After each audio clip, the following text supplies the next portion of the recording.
manufacturers of the vaccine, and the vaccines will arrive in Tamil Nadu on 1st of June, or rather the first week of June. Now in Kerala, what is very worrisome is that the gap between the vaccination has increased and no medicines for black fungus even as the cases are increasing. To speak more about it, I am now joined by Dr. Rajeev Jayadevan, who's always spoken very, very eloquently about the COVID scourge in the country, and we shall go across to him and speak about Kerala in particular. Dr. Jayadevan, a very warm welcome to you. Thank you. Yes, Dr. Jayadevan, as you must know, is the scientific advisor to the Indian Medical Association. So a bit of a worry, Raji, would you say, considering that the gap between the two vaccines have now, the hiatus has increased, as it were. You know, there are several aspects to it. One is paranoia. Let me tell you, people are really scared to now go out or perform any kind of duties because, they haven't gotten their second jab. And also, there is this fear that, with such a long hiatus, will it work or not work? Will I be safe? What if I contract? Because there are cases, Rajiv, of a lot of people who had both the jabs and still contracted COVID and lost their lives. So please weigh in on this. Is it very dangerous? Secondly, why is there such a delay? Yes, these are good questions that are on many people's minds.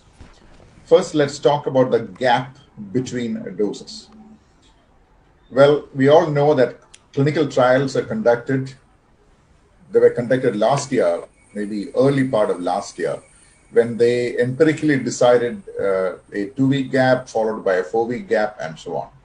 So the data we have on record from published trials is based on a roughly a month's gap between most of the vaccines in the world. The question is, increasing the gap, will it improve our immune response or will it depress our immune response? Now, the overwhelming evidence is that increasing a gap can only increase our immune response. There is no data on record that increasing a gap will be harmful for you or will take away the benefit we got from the first dose. Now, absence of proof is not proof of absence. Right. But let me give you the biological side of it. Okay. How does the first dose work? The first dose works by creating an army of immune cells that are ready to wait for the real offender. When the second dose comes in, which is identical to the first dose, the first army that we created will produce an amplified response. It's like you connect your mobile phone to an amplifier, you hear a loud music. That is pretty much the effect that happens to the second dose. Now, both doses, as I mentioned, are identical. But what is they are called, the first dose is called the priming dose and the second is called the boosting dose. Now, we know that these immune cells last for a very long time in our body. We know that immune cells have not gone away on record at all. So their longest survival is well past 10 months on record. This basically means in plain English that if you are given a booster dose, there is a very high likelihood that these same cells will launch an equally good, if not a better response. So I don't see a rationale for fear of vaccines losing their efficacy. But that being said, the longer the gap is, remember, we are going away from published evidence. And so whenever we stray away from published evidence, we are entering the realm of the unknown. So, but biological plausibility is very good that these gaps are actually good for you. Right. So, Rajiv, although the gaps are a good thing, you say, but, when you look at a stage where we can say that now we are rid of it, like so many lakhs or crores of people have got the 2 vaccines, that statistic may get impacted. And statistics are very important when there is an epidemic or a pandemic of this sort. But the good news, like you bring, is that the first mirrors the second one, or rather vice versa. And, it is of, one needn't panic because it has been delayed a bit. But of course, take all the precautions. The COVID protocols have to be maintained. Wear your mask, maintain social distancing, and keep washing your hands. The second aspect. Now, this has really come up, Rajiv. I mean, across, if you see, in Tamil Nadu, on Saturday, there were around 200 cases of black fungus. Kerala is also reeling under it. Now, Kerala, the hospitals have very clearly said, we don't have the medicine for black fungus. The High Court has now intervened and said, you know, maybe perhaps one should get these medicines and import them.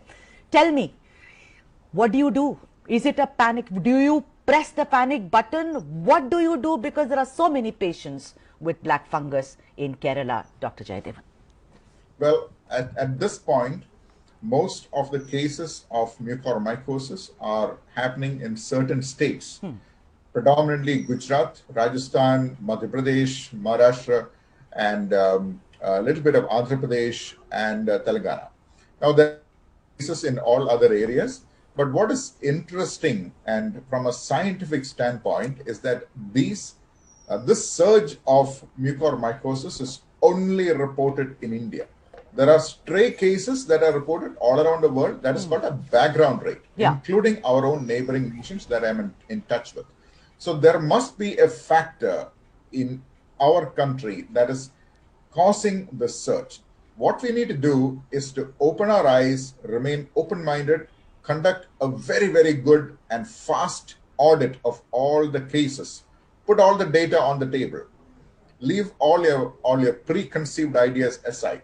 Find out what is it that separates these patients from those that did not get the disease. And this is extremely important. I just hope that we get that information sooner than later. Yeah, but Dr. Jayadevan, what do we do? Because the cases are here. It's a real situation. And this medicine, which is amphotericin, if I'm pronouncing it properly, is just not available. I mean, Kerala hospitals are now saying that how do you turn a black fungus, which is not fatal apparently, but apparently, you know, they are saying, but how do we treat this? So what does Kerala do? What is the way out? I mean, wait for medicines to arrive from other states or wait for imports? I mean, one has to hit the ground running, no, Rajeev? Absolutely. I'm a medical doctor. I'm no policy expert.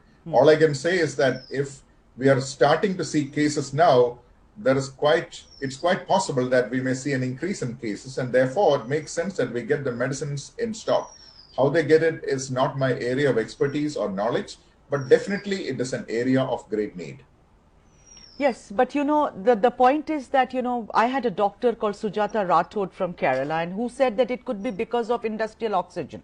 One of the reasons. I'm not saying that, you know, I'm taking that as gospel truth, but at least she had some kind of a reasoning for the spread of black fungus. Weighing on this, because people think, again, there is panic. Why did I get black fungus and why did she not get black fungus? So only in the context of, you know, the medical fraternity and the world, what do you think? People who contract black fungus, are they people who are working in and around, you know, open spaces, or you really can't say? Well, at this point, it's very important to distinguish between what is hard evidence and what is personal observations. Personal observations are subject to multiple bias. You may have certain ideas which may not necessarily be the truth. So which is why I said, unless we do a systematic study of all of the potential factors, and that can include the classic triad is agent, host, and environment. The agent is a virus. The virus is the same everywhere. The host, well, there are some host-related factors which may be iatrogenic. For example, what other treatments are these people getting compared to other nations? Number three is environment. Are there factors in the environment that are influencing the growth of the virus?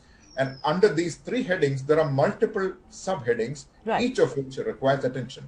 And one such area that I am particularly impressed about is the unregulated use of steam. Steam is a traditional home remedy for almost all respiratory ailments. True. Now, there are WhatsApp messages that implore people to use high temperature steam over prolonged exposure to quote unquote kill the virus. Excuse me, you cannot kill the virus in your body with steam. I think we must get that loud and clear. Yes. Steam only does a little bit of symptomatic relief. If you overdo it, you will scald or burn off the inside lining, which is a lot more delicate than your skin. Remember, steam has latent heat of vaporization. Back to high school physics.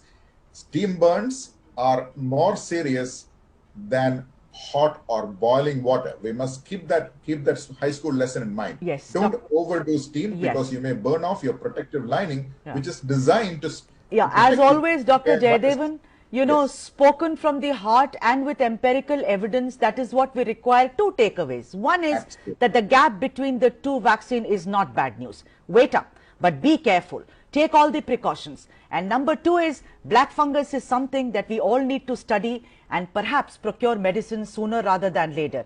And the third thing, which is the most interesting thing, is, and against quackery, is that too much of steam isn't good for anybody. So don't let out or let in steam, which, you know, kind of goes where you go above board. Rajeev Jayadevan, as always, such a pleasure speaking with you. Thank you. Thank you so much, Sudha. Thank you.